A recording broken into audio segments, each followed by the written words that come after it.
Eu já encontrei pessoas que estavam cumprindo promessas feitas por outras pessoas, não por elas mesmas.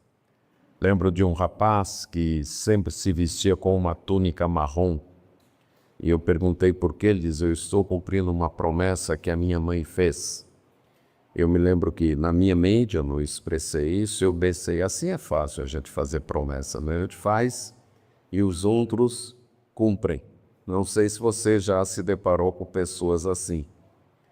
Agora, eu nunca me deparei com alguém que teve que correr numa maratona na qual ela não se inscreveu, mas que outros a inscreveram, certo? Outra pessoa inscreveu e ela teve que correr essa maratona. Você já viu algo parecido? Se você é um seguidor de Cristo, você está tendo que correr uma corrida, uma maratona, na qual você não se inscreveu, e sim Ele inscreveu você.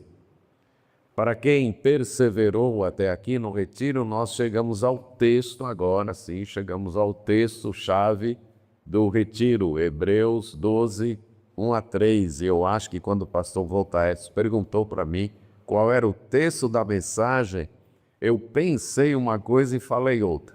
Peço perdão aí ao irmão. É Hebreus 12, eu acho que eu falei Romanos, ok? Mas Hebreus 12, 1 a 3 será o texto de hoje à noite e de amanhã cedo. Hoje nós nos deteremos no verso 1, apesar de fazer a leitura do parágrafo completo.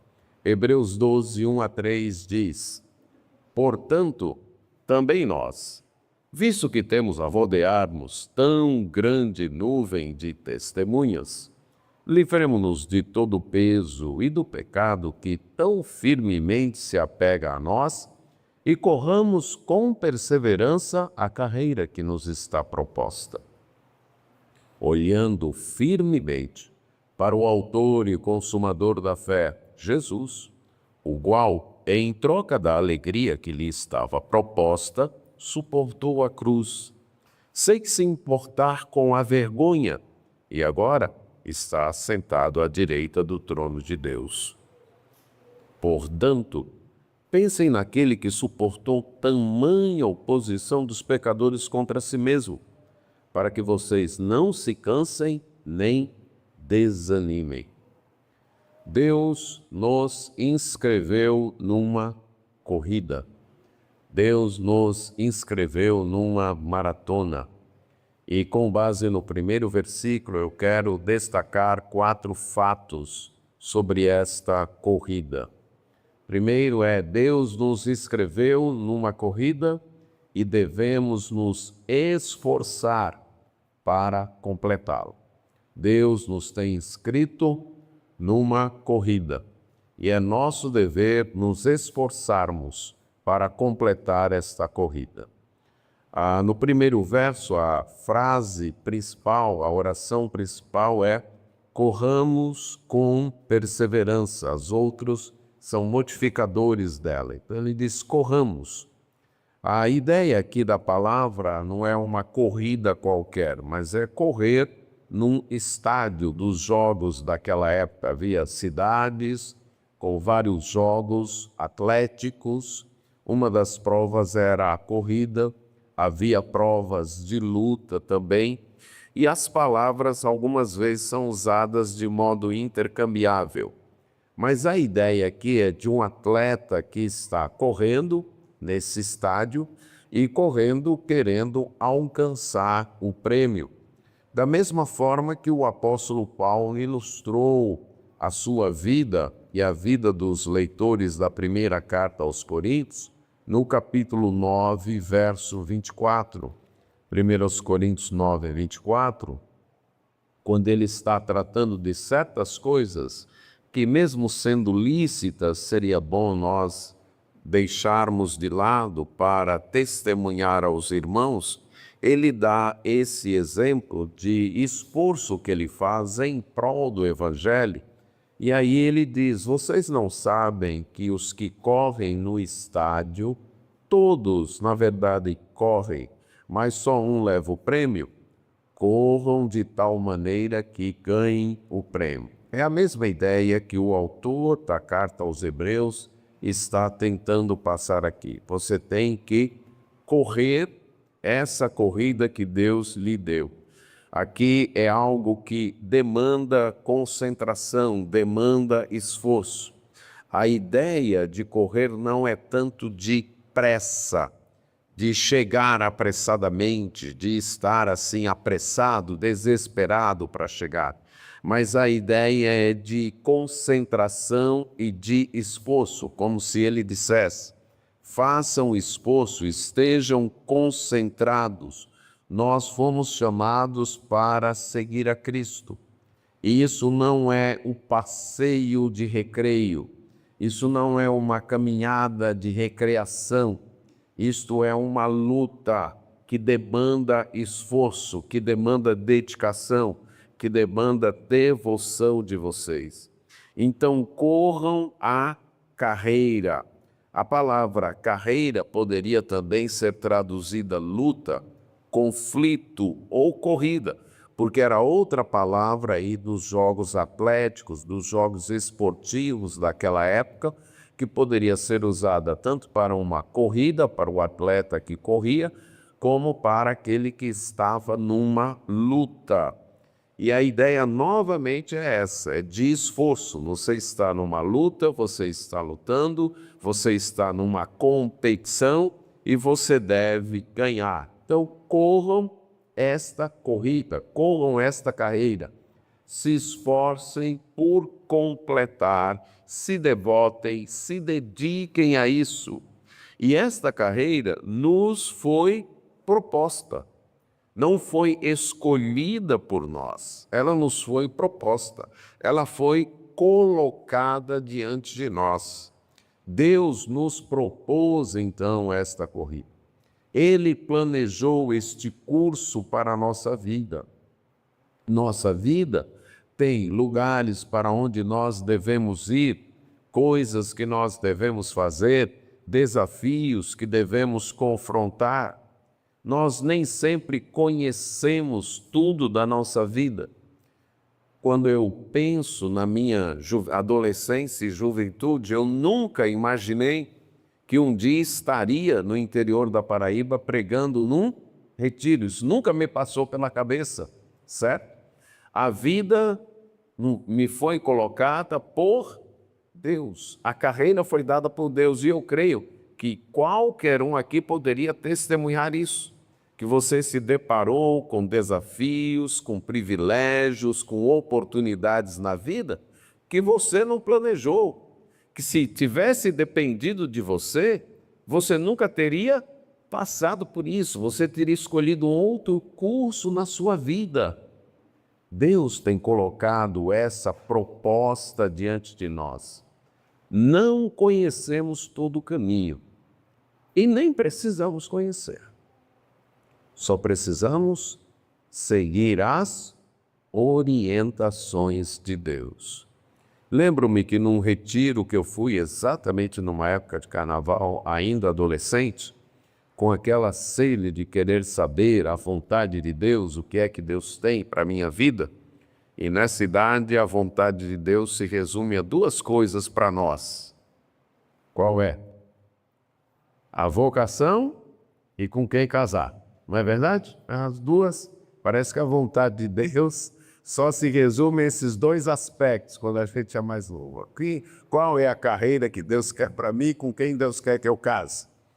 E então, num momento de aconselhamento com um pastor e missionário ali, ele falou: o que a gente quer é que Deus já revele tudo para nós, mas não funciona assim. Deus não dá logo o mapa da nossa vida, está aqui, ó, sua vida vai ter isso, vai ter isso, vai ter isso. Não, não é assim. E de fato não é. Eu creio que é mais ou menos como você está numa estrada escura. E Deus acende uma luz 10 metros. Lá na frente está escuro. Mas o seu dever é o quê? Caminhar aqueles 10 metros. Confiando que quando você estiver chegando no final, Deus vai acender outra luz. Você caminha mais 10 metros, confiando que quando chegar lá, Deus assim vai. Não precisamos saber todas as curvas do caminho. A gente sabe o final. O final é com Deus. O final é no novo céu e na nova terra. Lá é o final, quando não vai ter mais lágrimas, como foi cantado aqui. Quando todas as tristezas serão deixadas para trás, não haverá lembranças dos pesares. Lá é o final. Mas a chegada lá, o caminho para lá, a gente não sabe todas as paradas, todos os problemas, todas as curvas, e não precisamos saber. O que precisamos é de nos esforçarmos, nos dedicarmos para cumprir a carreira, a corrida que Deus colocou diante de nós. O autor compara o cristão a um atleta que está correndo no estádio, numa arena, procurando conquistar a coroa de vitória. A ideia da carreira cristã não é chegar em primeiro lugar, é chegar. Essa é a ideia da carreira cristã. Nós não estamos disputando uns com os outros. Nós não estamos numa disputa entre nós. A disputa é com o mundo, a disputa é com Satanás, a disputa é com os nossos próprios pecados, não uns com os outros.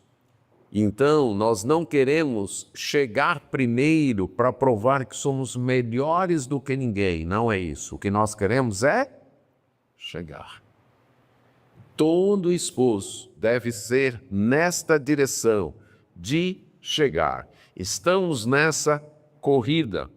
O apóstolo Paulo, ao chegar ao final de sua vida, ele testemunha que havia completado a carreira. Na última carta que ele escreve, a segunda carta que ele escreve a Timóteo, no capítulo 4, verso 7, ele antes disse: olha, eu sei que o meu final está chegando, eu estou sendo oferecido como libação. A libação era um líquido derramado sobre o sacrifício ofertado no altar. Poderia ser vinho, azeite, mesmo água. O animal estava lá, então a libação era o líquido que era derramado. Ele diz: eu já estou sendo oferecido como esse líquido, eu sou essa libação. O tempo da minha partida, da minha ida chegou. E que alegria ele poder dizer: combati o bom combate, completei a carreira, guardei a fé. Ele usa duas frases expressando exatamente a ideia esportiva, a ideia dos jogos. Combati o bom combate, eu lutei a boa luta. Eu não lutei qualquer luta. Toda vida é uma luta. Toda vida é uma carreira. Agora tem a boa luta e tem a luta que não é boa. Tem a carreira que nos é proposta e tem aquela que nós mesmos inventamos. O apóstolo Paulo diz: eu combati o bom combate. Eu completei a carreira e eu guardei a fé, eu conservei a fé. Em outras palavras, eu perseverei. Deus tem nos dado um plano, Deus tem nos dado uma corrida e é nosso dever nos esforçarmos por completá-la. O Senhor Jesus Cristo transmitiu uma ideia semelhante com palavras um tanto diferentes. No capítulo 17 de João, na sua oração sacerdotal, quando ele fala com o Pai, João 17:4, ele diz: eu te glorifiquei na terra, completando a obra que me deste para fazer. Ele diz: Pai, o Senhor me deu uma obra para fazer. E eu glorifiquei o Senhor completando essa obra. Eu levei essa obra até o final. Eu não parei no meio. Eu não desisti. Eu não deixei a obra pela metade. Eu fui até o final. Devemos então nos esforçar por isso. Qual é o seu propósito de vida? Qual é o objetivo de sua vida? O que lhe motiva? O que lhe faz levantar todo dia cedo, ir para o trabalho, para os estudos, empreender certas tarefas? Qual é a gasolina que move sua vida? É conquistar certo padrão de riqueza, certo status social? É conquistar uma posição de influência, de poder? É poder desfrutar o máximo de lazer e de diversão? Esse talvez seja, melhor dizendo, um dos propósitos mais comuns. Se divertir o máximo. A ideia de aproveitar a vida como sendo de ter o máximo de lazer e diversão possível. Estes conceitos é de um mundo incrédulo. Sucesso definido assim é sucesso de um ponto de vista ateu, é sucesso de um ponto de vista secular, é sucesso de um ponto de vista de quem não conhece a Deus. O sucesso do cristão é completar a carreira que Deus lhe propôs.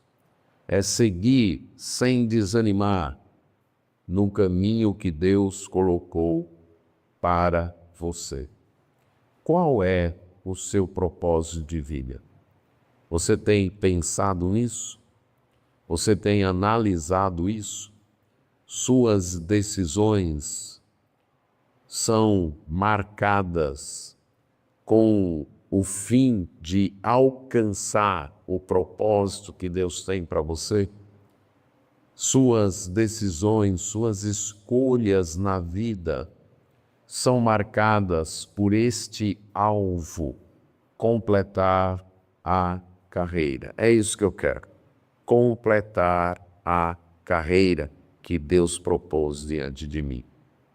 Deus nos tem inscrito numa corrida e nós precisamos nos esforçar para completá-la. Mas em segundo lugar, para completar essa corrida, nós precisamos de perseverança. Ele diz: corramos com perseverança. Como eu já mencionei, desde o capítulo 10, verso 19, que o autor vem tratando dessa ideia de perseverança. Ele já usou a palavra no capítulo 10, verso 36, quando ele diz: vocês têm a necessidade de perseverança. Ele usou a palavra na forma verbal, no capítulo 10, também verso 32, vocês perseveraram em grandes lutas e sofrimentos. Aqui no capítulo 12, ele usa novamente no verso 1, corramos com perseverança. Nos versos 2 e 3, no exemplo que ele dá do Senhor Jesus Cristo, ele fala que Jesus Cristo perseverou. Na maioria das versões, a palavra é a mesma, mas foi traduzida como suportar. Suportou a cruz, isto é, ele perseverou na cruz. E no verso 3, da mesma maneira, suportou tamanha oposição dos pecadores, perseverou mesmo em meio a tamanha oposição. O autor já mencionou, ainda lá no capítulo 10, verso 36 a 38, ou 39, que perseverar é não desistir, é não recuar, como foi expresso no hino cantado. Perseverar é não desistir, é permanecer constante. Uma outra palavra que muitas vezes traduziu essa perseverança é paciência. Você pacientemente aguentar a oposição, suportar as adversidades. Nos escritos extrabíblicos da época do Novo Testamento, a palavra significava suportar fardos, dificuldades ou perigos, mesmo que não tivesse qualquer recompensa tangível, mas somente por amor à honra. A pessoa tinha uma honra, então ela se mantinha naquela tarefa, suportando aquilo. Então a ideia era de um suportar, de um perseverar com resignação passiva, algumas vezes até por covardia, por fraqueza ou até por preguiça. Suportava-se por falta de ânimo para reagir. Mas essa não é a ideia cristã. A ideia cristã é de uma perseverança que suporta, que permanece, que não se dobra diante dos obstáculos, mas com uma ardente esperança, não é apenas resignação, não é apenas passividade, não é apenas apatia, porque não tem outro jeito, não. É a pessoa reconhecendo que ela, perseverando, ela vai conquistar um alvo glorioso. Ela tem uma caminhada pela frente que a conduz a um final que irá ser glorioso para ela. Então ela sofre, e sofre com alegria. Certa vez li sobre um dos atletas que havia ganho na Olimpíada, na natação. E eu não sabia que aquelas pessoas treinavam tanto, né? Passar horas dentro de uma piscina. E tinha horas que esse saía chorando, porque os músculos estavam doendo. E o treinador pegava o pulso dele, mandava ele fechar a mão e esfregava na borda da piscina até sangrar e dizia: sem dor não tem medalha. Se é para ter medalha, você tem que volte para a piscina e vá treinar. E aquela pessoa ganhou uma medalha de ouro, ok? Quando você tem em vista o final, o processo, mesmo doloroso, pode ser alegre. Há uma ilustração no livro Disciplinas Espirituais que eu acho muito interessante. Fala de um garoto que os pais queriam que ele aprendesse violão. Então, nos dias à tarde, quando ele voltava da escola, ele tinha que treinar, pegar o violão e ficar treinando. Justamente naquele horário, os coleguinhas dele iam jogar futebol em frente à casa dele. E lá estava esse menino com o violão na mão, ouvindo: passa para mim! Gol! Foi falta, não foi? Aí você imagina o ânimo dele em treinar violão. Até um dia, lembra, isso é uma ilustração, viu? Um anjo chega e pega esse menino pela mão e leva até o Carnegie Hall, lá nos Estados Unidos, onde tem alguém tocando violão. O rapaz tocando violão. Só falta fazer o violão falar. A mão parece uma aranha deslizando nas cordas. O som fantástico. O menino fica de boca aberta. Aí o menino pergunta: quem é esse homem? É você daqui a 20 anos. Aí traz o menino de volta. Agora podem gritar gol, falta, à vontade. Ele tem um alvo. Ele tem um propósito. O exercício se tornou alegre, satisfeito. Essa é a ideia de perseverança. Perseverar com alegria, mesmo em meio às dificuldades, mesmo em meio às dores, porque há um alvo, há uma promessa, há algo glorioso a ser alcançado. No Antigo Testamento, esta palavra traduziu a ideia de esperar em Deus, mesmo quando os problemas, as injustiças da vida nos atacam. Veja, por exemplo, o Salmo 37, versos 9 e 34. O Salmo 37 é uma advertência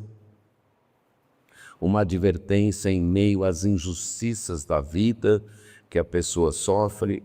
E várias vezes o autor diz para esperar em Deus. Então, no verso 9 diz: porque os malfeitores serão exterminados, mas os que esperam no Senhor possuirão a terra. Você está em meio a injustiças, sofrendo injustiças, aquele desejo de vingança vem e você só não se vinga porque não pode. Porque se pudesse, se tivesse força, poder, você se vingava. E aí é o pior que existe, né? Porque aí a amargura se transforma em ressentimento e vai matando a gente por dentro, né? A gente, com raiva, não consegue fazer nada contra quem a gente tem raiva, se vinga nos dentes da gente, que se desgastam todo, não é verdade? Provocando bruxismo e outras coisas mais. Mas ele diz, isso não é preciso, certo? Os malfeitores serão exterminados. Os que esperam, e a ideia é perseveram, aguentam, aguardando em Deus. Veja o verso 34. Espere no Senhor e ande nos seus caminhos. Ele o exaltará para que você herde a terra. Você verá quando os ímpios forem exterminados. Então a ideia de perseverança é essa ideia que aguarda o tempo de Deus. Espera o tempo de Deus fazendo a vontade de Deus. Estas coisas nós podemos aplicar a várias esferas da vida, a partir da família. Quando as coisas não saem do jeito que a gente quer, e a gente fica irado, com raiva, com desejo de dar o troco, com desejo de mostrar que comigo não é assim não. E Deus está dizendo, não. Espera, aguarda. Confia em mim. Eu vou te exaltar. Eu vou fazer o teu direito brilhar como o sol ao meio-dia. Em Isaías, capítulo 40, verso 31, diz que esperar em Deus é o modo de não se cansar diante das dificuldades e lutas da vida. Nesse cântico, nessa poesia de Isaías, que fala da grandeza de Deus, da majestade de Deus, ele diz que os jovens se cansam, se fatigam, os moços de exaustos caem. E ele usa jovens aqui porque entre um velho e um moço, quem é que se cansa primeiro? Quem é, pastor Paulo? Depende. Mas normalmente, via de regra, é o moço, né? É o velho, melhor dizendo. O jovem demora mais a se cansar, mas ele diz, até os jovens se cansam, mas os que esperam no Senhor renovam suas forças. Algumas vezes, irmãos, nós nos cansamos, especialmente quando a luta parece ser vã. Os resultados esperados não chegam. Algumas vezes nós nos cansamos porque estamos esperando nos nossos próprios esforços, porque estamos perseverando, baseando em nós mesmos. Outras vezes porque estamos esperando nas pessoas, uma reação das pessoas. Aí nós vamos nos cansar, vamos ficar cansados, vamos ficar exaustos. Mas quando nós esperamos em Deus, é Ele que vai cumprir a promessa. É Ele que vai dar a resposta. As forças são renovadas. Essa perseverança, então, renova as forças, porque Deus é bom para os que esperam nele. O autor do livro de Lamentações, no capítulo 3, aquele poema que eu já fiz referência aqui, no verso 24, ele diz, 24 e 25, a minha porção é o Senhor, diz a minha alma. Portanto, esperarei nele, porque o Senhor é bom para os que esperam nele, para aqueles que o buscam. Deus é bom para aqueles que esperam nele. E a ideia, novamente, é dessa perseverança. Deixe aguardar esperando, perseverando. Isaías 64:4 confirma isso num texto fantástico, profundamente tocante, que diz: porque desde a antiguidade não se ouviu, nem com o ouvido se percebeu, nem com os olhos se viu, Deus além de ti, que trabalha para aquele que nele espera. Isso aqui é fantástico. Não é um Deus que espera a gente trabalhar para ele. É um Deus que trabalha para nós, para aqueles que esperam nele, que perseveram, confiando, aguardando nele. O povo de Israel falhou exatamente porque não perseverou em aguardar os desígnios de Deus.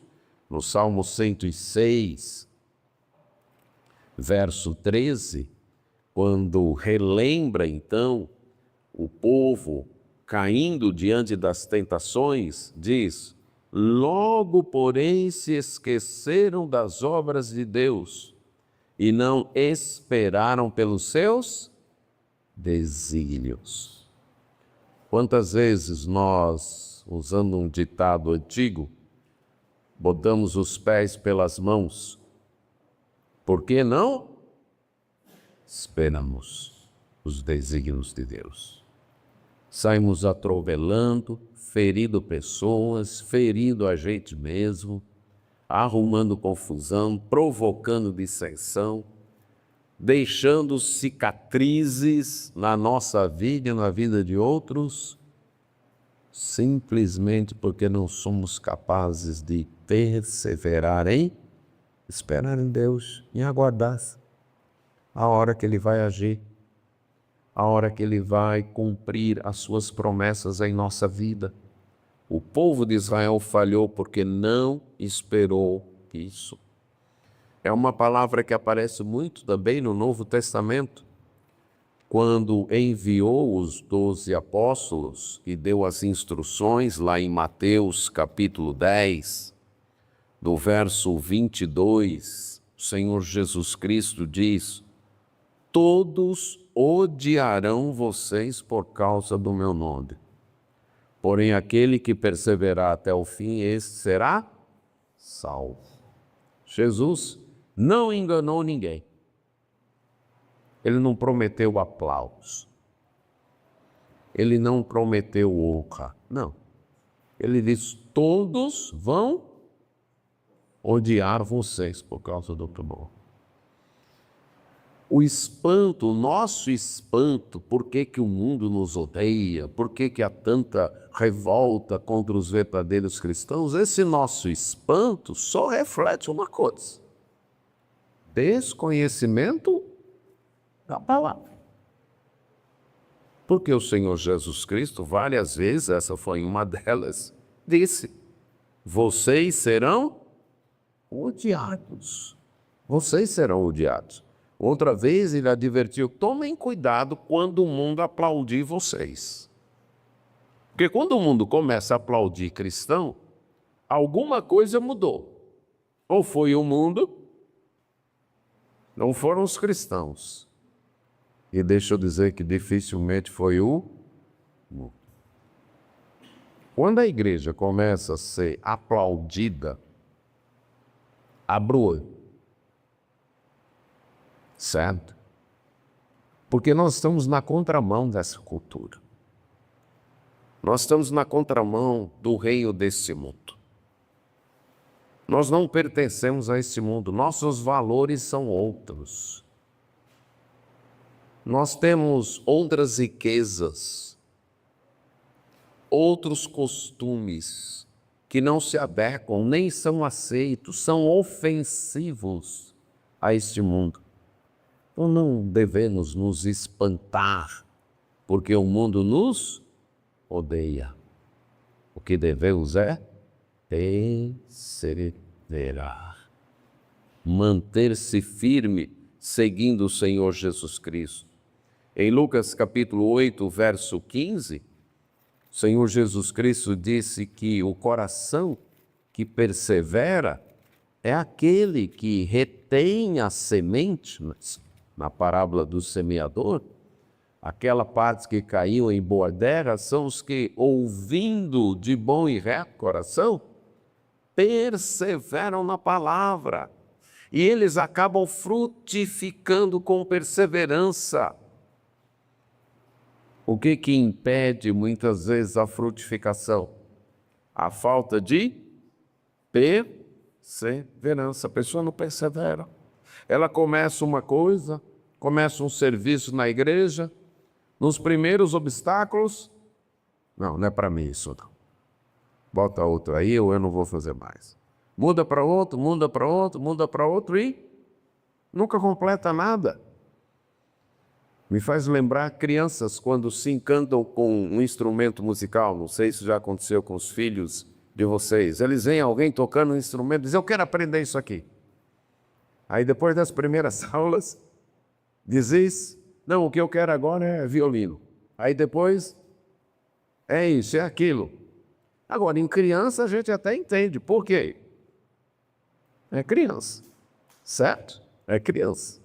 É por isso que eles têm pais, né? Porque os pais aqui devem cumprir essa tarefa. Não, você pediu isso, agora você vai se aplicar isso aqui.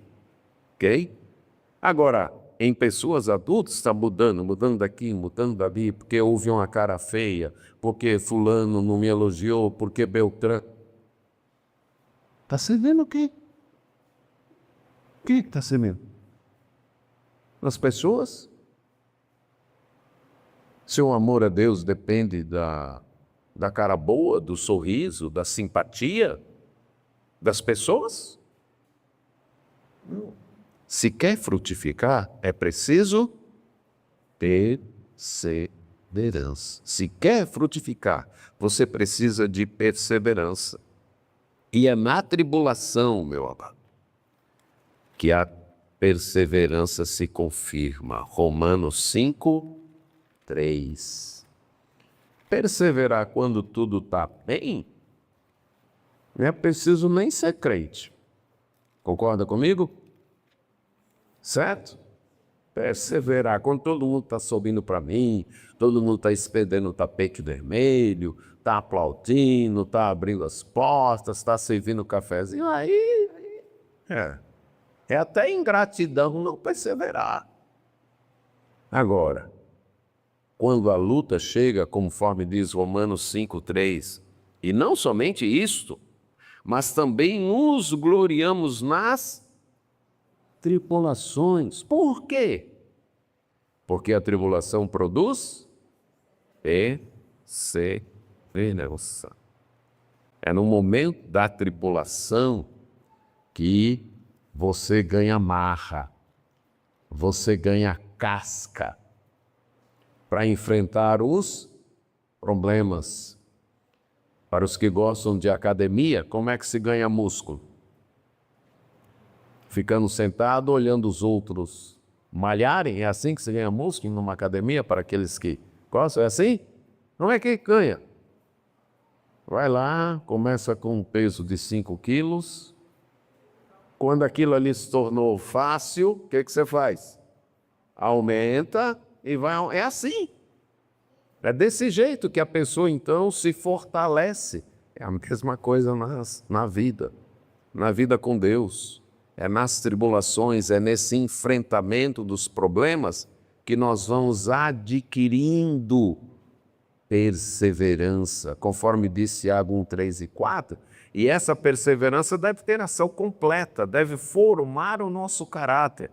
A ideia aqui é que a perseverança deve estar em nossa vida, ela deve chegar a um ponto em nossa vida que é como se fosse parte da nossa natureza, ok? Ela se incorpora a nós.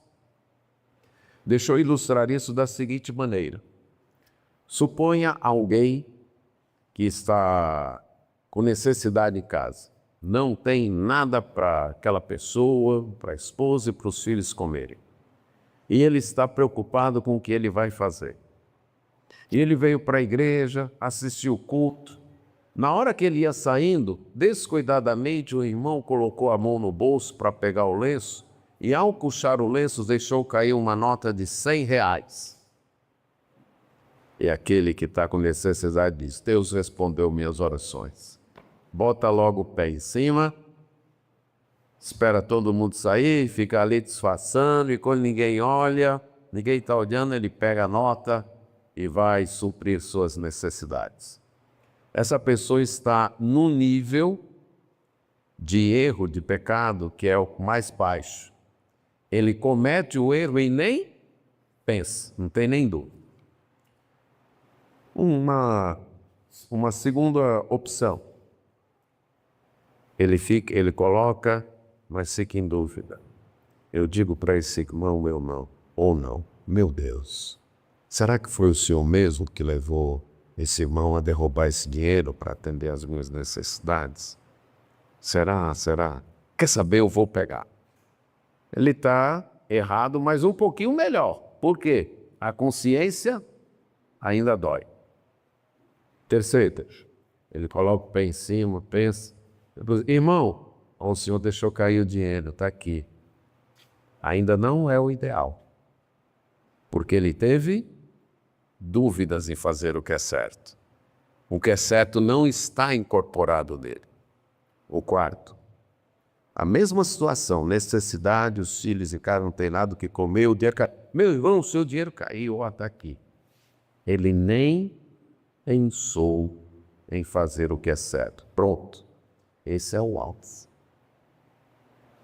O certo é ser automático em nossas vidas.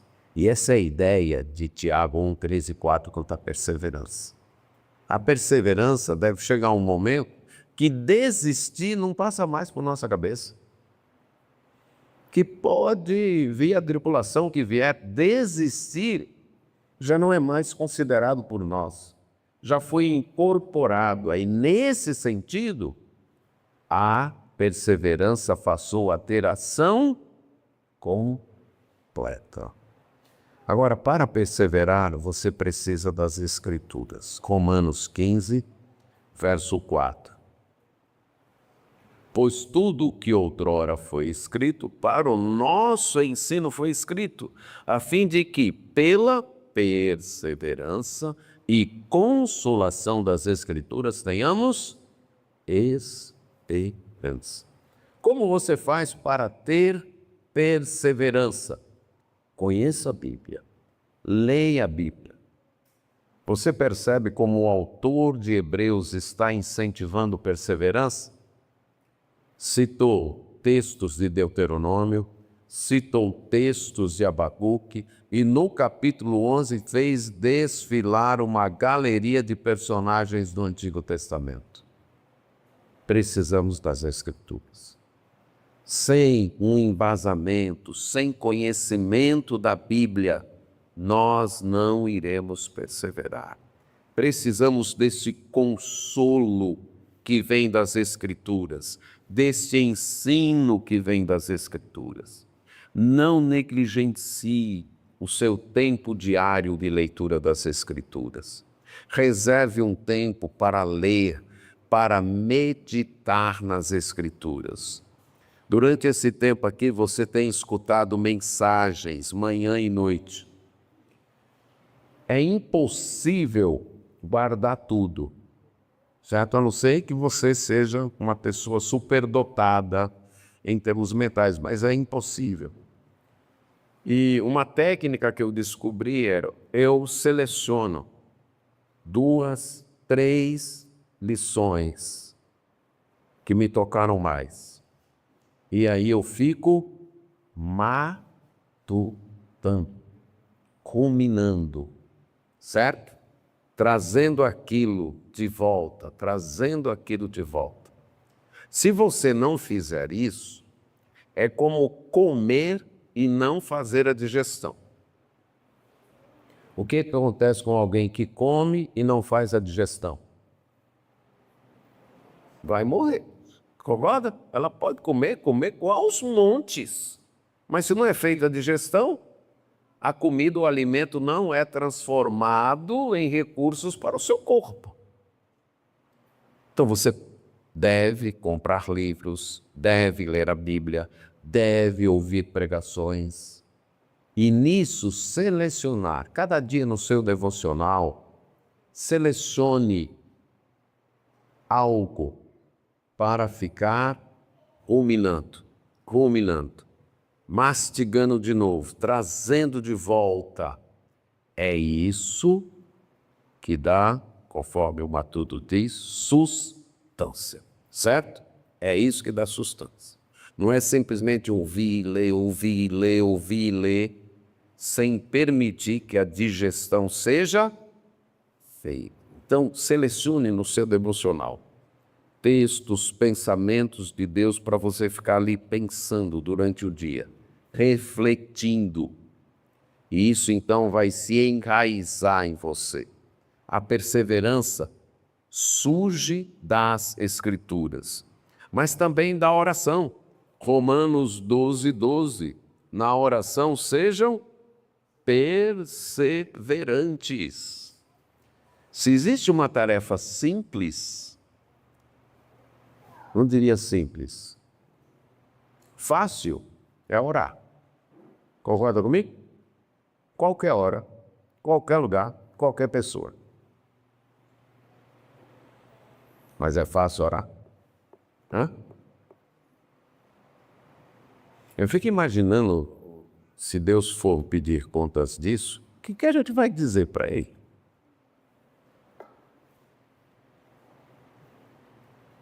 É o tipo de que não vai ter nenhuma desculpa. Nossa, por que você não orou? Não, eu não tive tempo. Como é? Como é que eu não teve tempo de orar? E WhatsApp? E as mídias sociais? E as conversas jogadas fora? E não teve tempo de orar? Não, era muito difícil orar. Como assim? Era difícil orar? Como assim? A oração é outra ferramenta da perseverança. Não negligencie a oração. Clame por você, conforme Paulo em 2 Tessalonicenses 3:5, clame pelos seus irmãos para que sejam perseverantes. Bíblia e oração. E lembre-se, talvez ninguém perceba que você está sendo perseverante. Nem sempre a perseverança é notada. Nem sempre a perseverança é elogiada. Pregar traz elogios. Cantar, dirigir cultos, participar de programações na igreja, isso pode trazer aplausos e elogios. Agora, aguentar o sofrimento lá em casa, a esposa que muitas vezes aguenta um marido descrente e ela está ali perseverando com o crente fiel, amando o esposo, cuidando dos filhos e servindo a Deus, e vice-versa. O marido que muitas vezes aguenta uma esposa birrenta, descrente, mas ele está ali sem revidar. Por natureza, quase ninguém sabe disso, não é verdade? Mas Deus sabe. Apocalipse capítulo 2, versos 2 e 19, falando à igreja de Éfeso, o Senhor Jesus Cristo diz: conheço as tuas obras, conheço o teu esforço e a tua perseverança. E no verso 19, para a igreja de Tiatira: conheço as tuas obras que você realiza e o seu amor, a sua fé, o seu serviço e a sua perseverança. Talvez você está num serviço muito difícil, numa luta muito grande, que ninguém saiba, ninguém percebe, ninguém nem para te dar um apoio. Lembro-me de uma jovem senhora na igreja. E eu não sabia a luta que ela passava até o dia que ela foi para um aconselhamento, e aí ela testemunhou: pastor, eu cuido do meu pai. O meu pai está em cima de uma cama, pesado, e só tem eu para cuidar dele. E toda manhã, quando eu abro os olhos, meu Deus, me vem uma intensa agonia. Eu penso, meu Deus, como é que eu vou enfrentar esse dia? Pegar o meu pai, carregar para tomar banho, vesti-lo, dar a comida. Daqui a pouco, quando ele fizer as necessidades, dar banho de novo, trocar sua roupa, dar a comida. Pastor, tem dias que não me dá vontade de levantar, mas aí eu me levanto. E pastor, quando eu penso que não, o dia já chegou no fim. Eu estou dando o último banho no meu pai, botando ele para dormir e eu também vou descansar. Eu não sabia da luta dessa irmã. Ela estava dizendo isso para justificar porque que ela havia se retirado dos serviços que antes ela desempenhava na igreja. Eu disse, Deus sabe. Deus está vendo. Isso aí é um serviço, isso aí é um ministério. Ninguém está vendo. Talvez alguém até julgue, mas aquela irmã, pai, não faz nada aqui. Você tem um ministério. Deus vê a sua perseverança. Nós somos chamados a essa corrida. E em vários contextos que nós estamos, nós temos que ser perseverantes. Para alguns, o teste supremo da perseverança é no lar, é em casa. É nos problemas que enfrenta, nas incompreensões.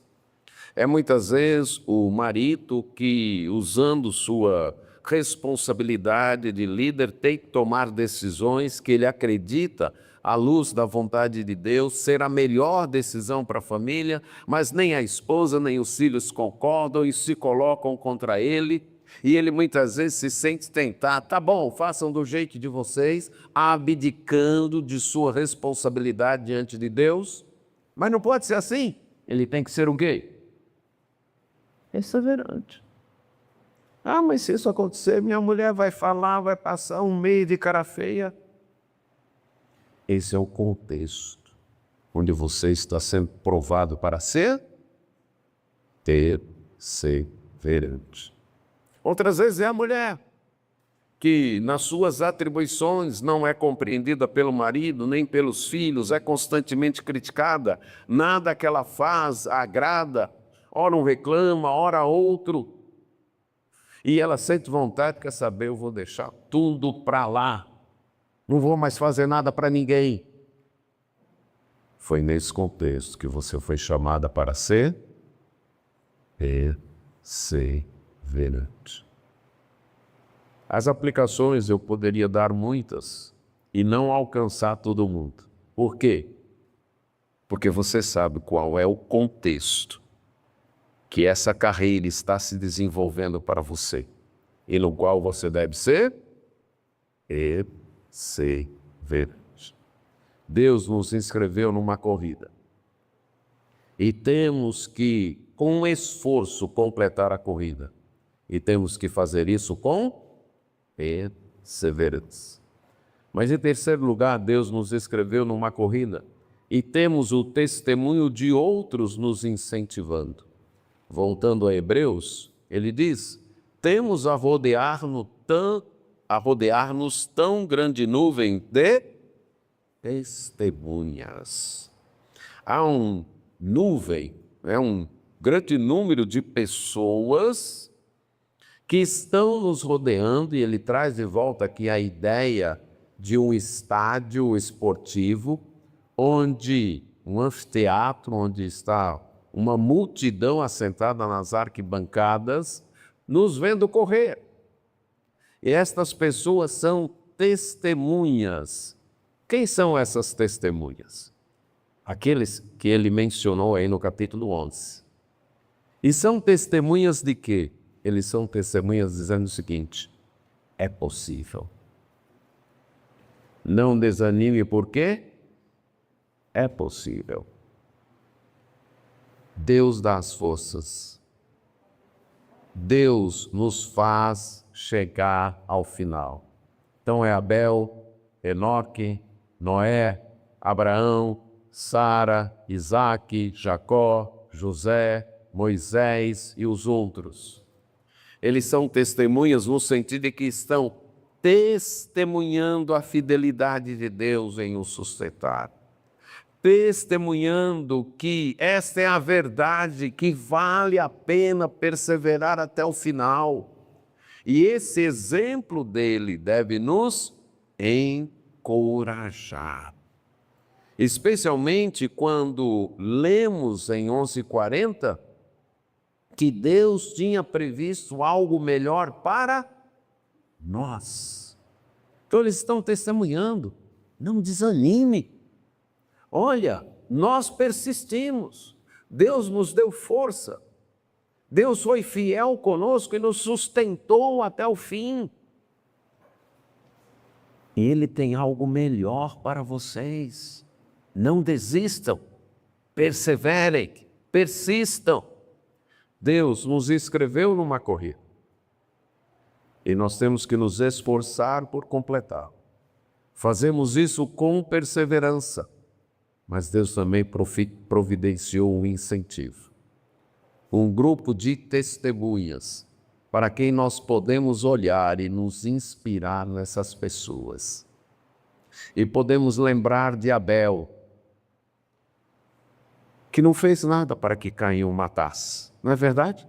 Quando eu penso nisso, o que Abel fez para Caim ficar com raiva? Contra Abel ou contra Caim, Abel não fez? Nada, nada. Talvez você esteja enfrentando uma situação assim. Tem pessoa com ódio de você de graça. Porque você faz bem o que você faz. Só isso. Você não fez nada com essa pessoa. Você simplesmente está fazendo bem o que você deve fazer. E a outra pessoa não faz tão bem.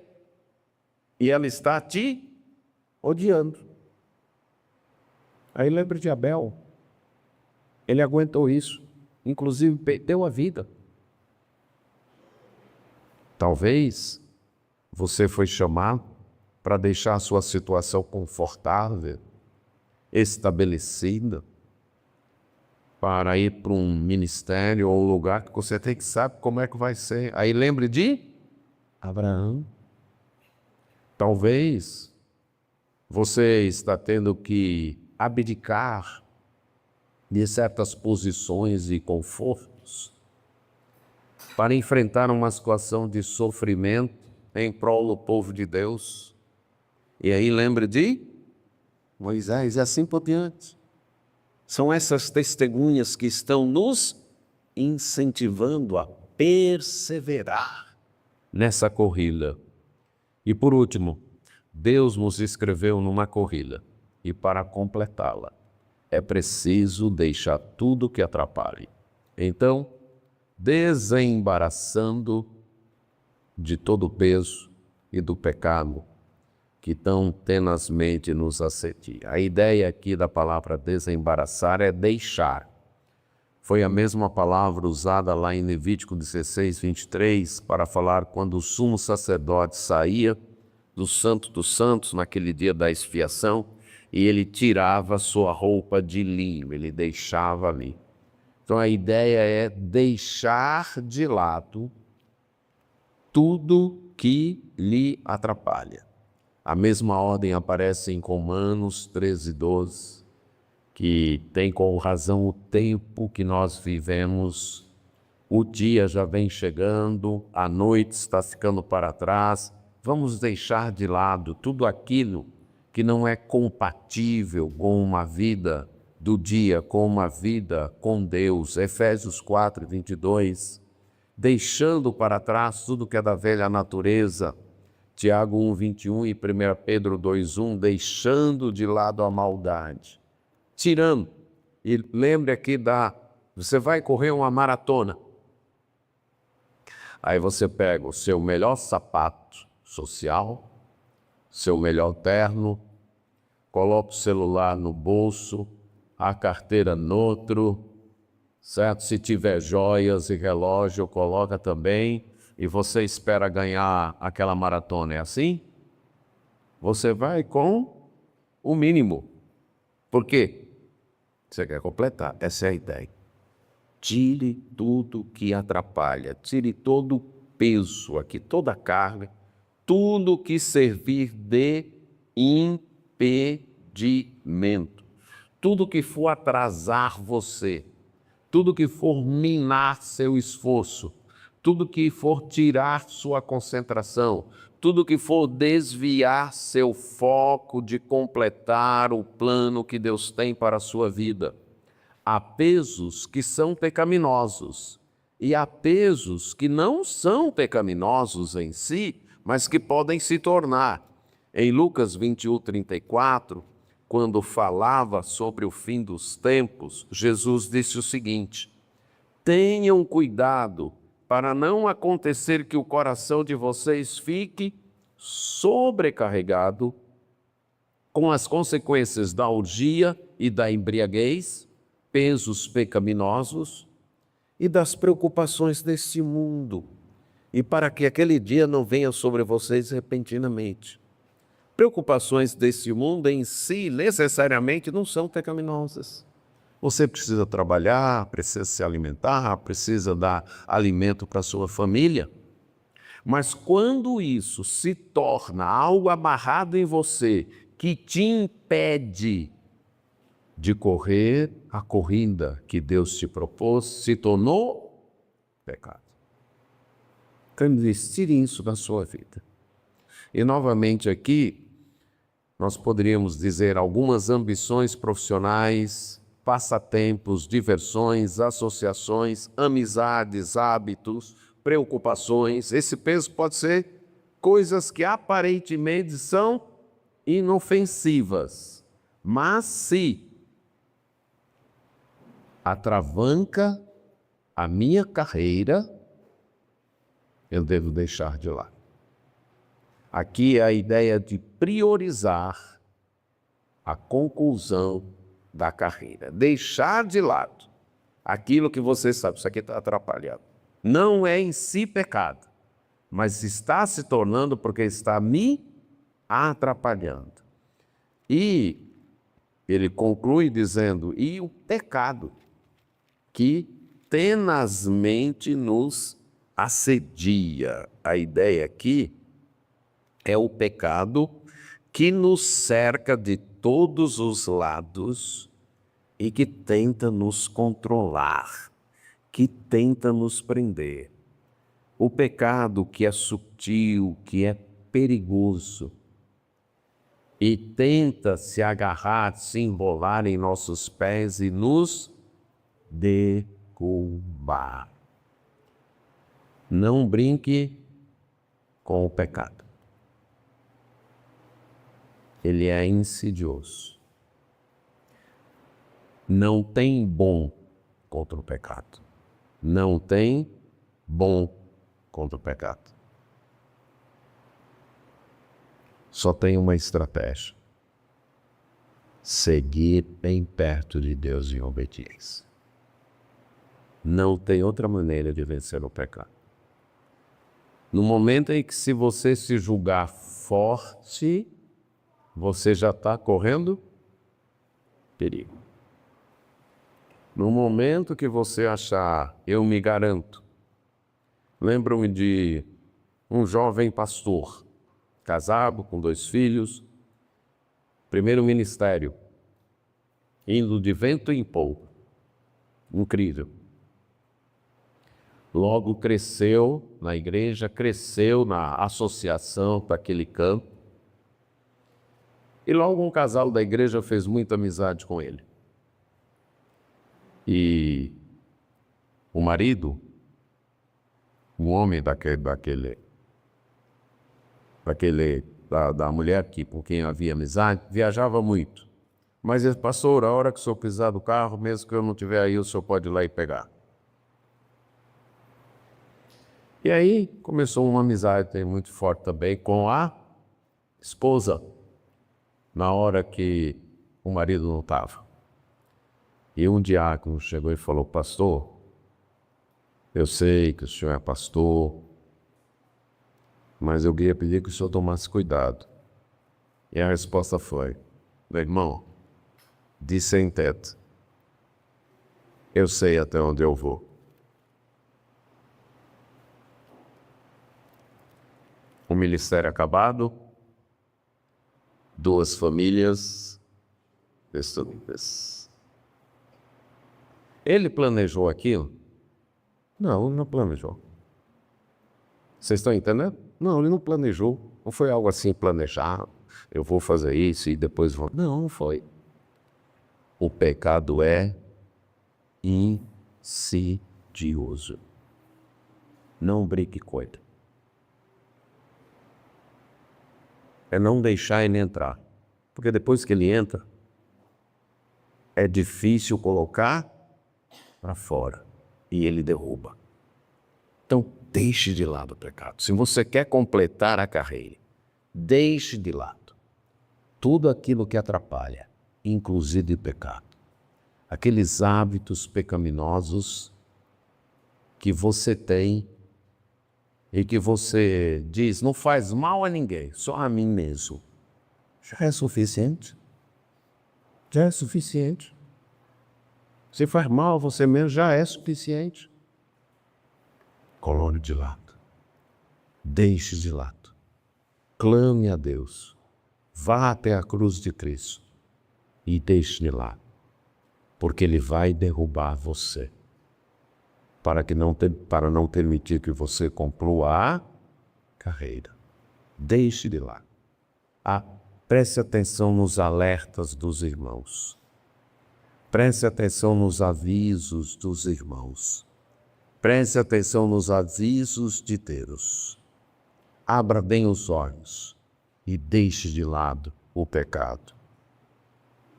Uma pesquisa feita por uma associação que estuda o estresse e suas formas de prevenção disse que apenas 10% das pessoas mantêm seus objetivos por um ano.